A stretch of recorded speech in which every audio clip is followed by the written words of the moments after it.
It's 7 o'clock. This is Sunrise. Our top story today, Britain under attack. Hello, good morning. You're watching Sunrise here on Sky News. I'm Sarah Jane Mee. The organisation that guards the UK from cyber attacks has warned that it's almost inevitable that the country will be hit by a life-threatening incident because of a dramatic increase in the number of attacks. The National Cybersecurity Centre added that it believes the majority of these attacks can be traced to hostile nation states. Our technology correspondent Roland Manthorpe has this report. Also this morning, the US Secretary of State Mike Pompeo is due to arrive in Saudi Arabia to meet with King Salman over the case of missing journalist Jamal Khashoggi. Mr Khashoggi was a leading critic of the country's crown prince, and he vanished after entering the Saudi consulate in Istanbul 2 weeks ago. Turkish officials believe he was murdered there, and last night police searched the consulate. President Trump has speculated that rogue killers could be...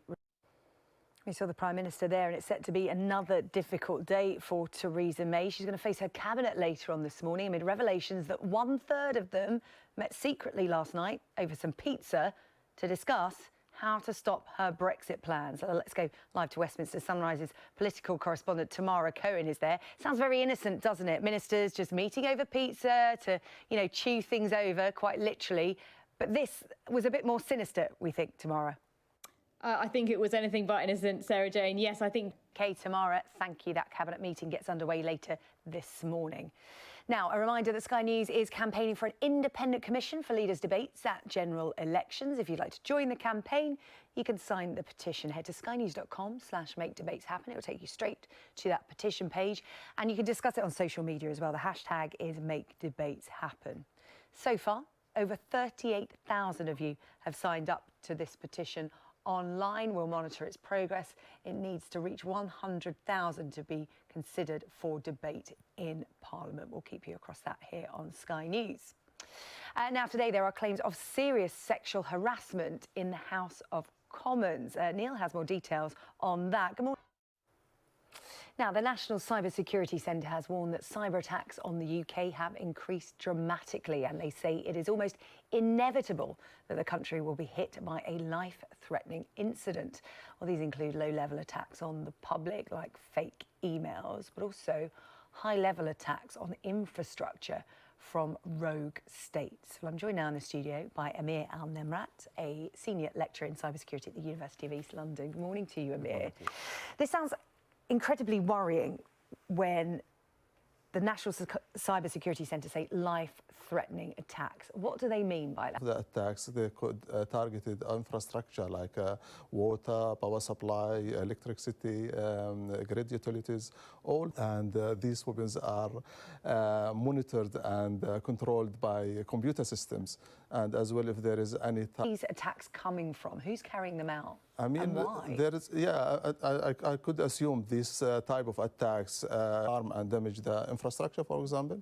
However, the national to be ahead of the curve, however, is 10 out of... Oh, it's interesting when they say hostile nation states, they're being very diplomatic in their language there. They mean yes. Russia, they mean China, they mean North Korea.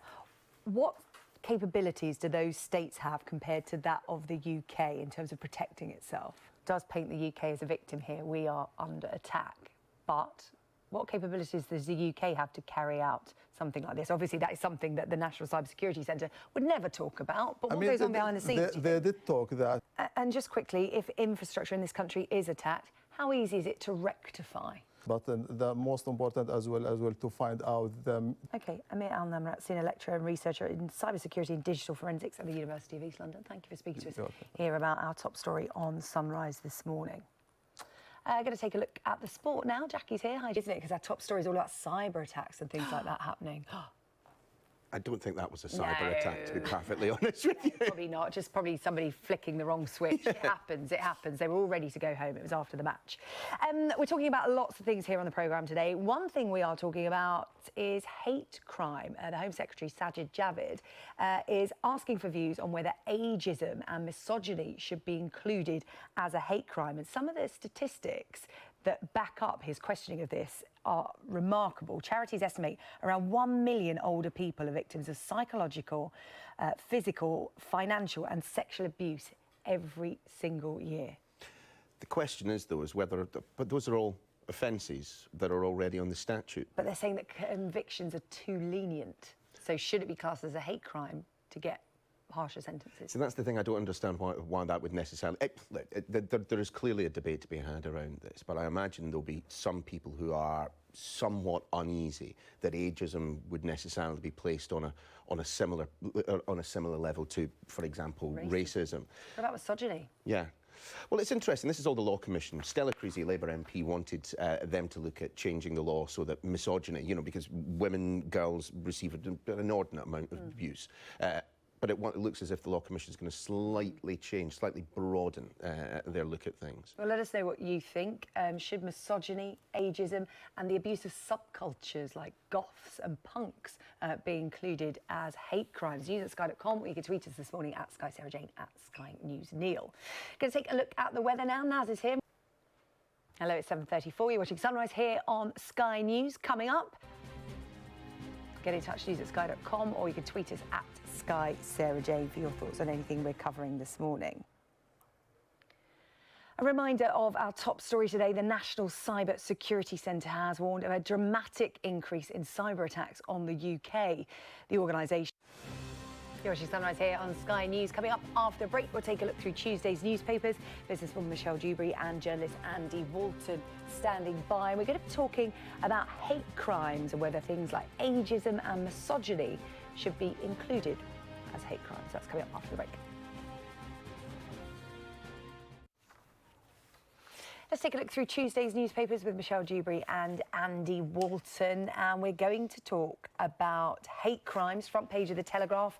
Ageism could be classed as one, Michelle. Yeah, now, see, this is shocking.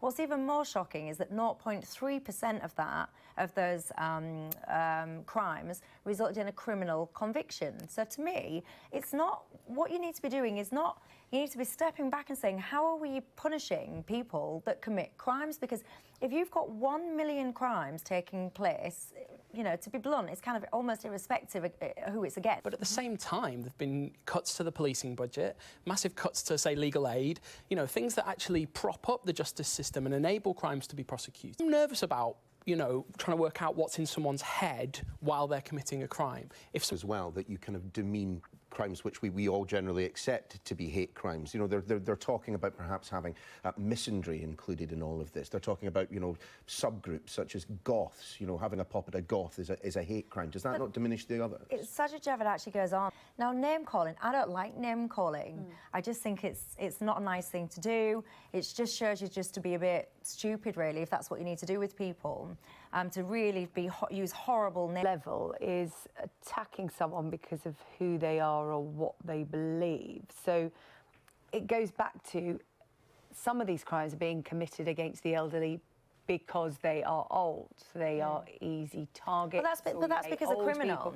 So that's because the criminal is cowardly. But if it's included as a hate crime, that would be taken into account when sentencing. So they may get a harsher sentence. But why would you need to... in terms of the fact that they've committed a crime and they've done it because of this reason, which is prejudice. If somebody scams you, if someone scams you for £1 million, and then someone scams my nana for £1 million, you should get 10 years for you and 50 years for my nana. Thoughts on that? News at sky.com, at Sky Sarah Jane. Should ageism and misogyny be made a hate crime? I'm sure you've got views on that. Andy, take me to fracking, front page of The Guardian. Yeah, so fracking exploration has begun again in Lancashire, sort of between Preston and Blackpool. Picture there, you know, quite stark picture. Michelle, let's crack open the wine, and then after that, Andy's going to crack open the beer. It's a bit early, but why not? What's this story about wine? So this is, look at this, actually, it would raise £100 million every year. And what they're saying is that would save public services £300 million a year. So to me, the maths absolutely stack up. You do like your beer. Absolutely. So, you know, we talked about that climate change report a few minutes ago.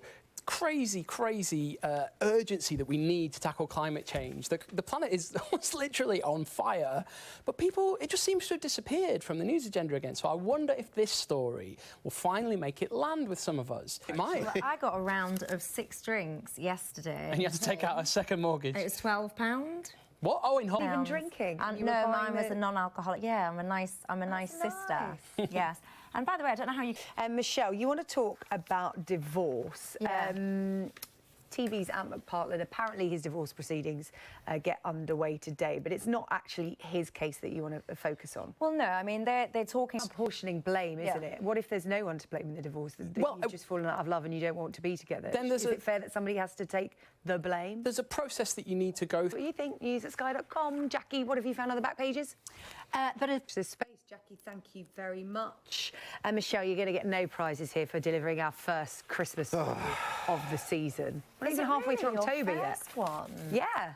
We haven't mentioned the C word here on the news Oh, well, since there you go. this time last year. I'm going to mention it, and basically this is all around health and safety going mad. So, you know, they think that various councils have said that you can't be standing up and all the rest of it on a moving vehicle. You need to be sat down. You need Wearing to a be seatbelt. Quite right, seatbelted Santa. in. Yeah, you can have your stop points where you'll get off, you'll disembark. Santa in a Come on. seatbelt, Andy, that's all right, isn't it? Sure. Safe, whatever keeps him safe, he's got to get around the world in Not one till night. December. Wear a seatbelt. We need you to get everywhere in one piece. Right, thank you both. We'll see you in the next hour. We'll take a look at the weather now in NAS.